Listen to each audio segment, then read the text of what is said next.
et d'une apparence extraordinaire, ça ce sont tes bonnes œuvres, soit alors sous la forme d'un homme laid,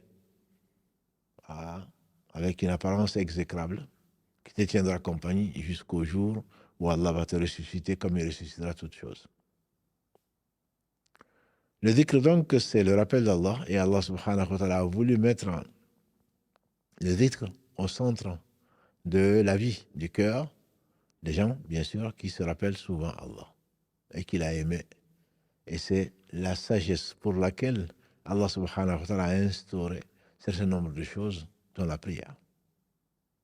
Dans la prière.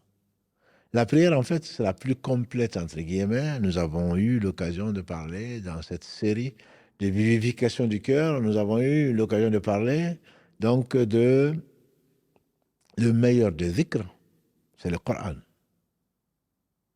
Et le dhikr le plus utile, c'est, on a dit, le tawhid, la parole du tawhid, la ilaha illallah.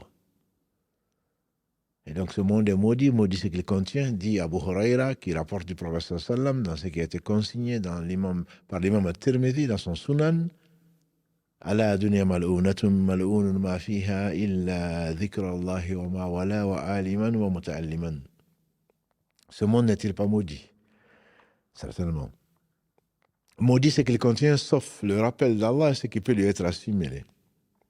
Et l'enseignant et l'élève. Qu'Allah nous compte parmi les deux, parce qu'il faut toujours apprendre. Et il faut toujours enseigner ce que l'on apprend. Qu'Allah nous enseigne ce qui peut nous être utile. Et nous fasse profiter de ce qu'il nous enseigne.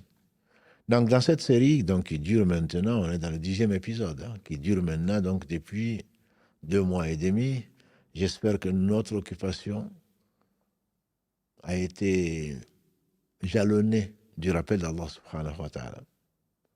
Donc la prière vient comme pour couronner des différentes formes de rappel dont nous avons parlé,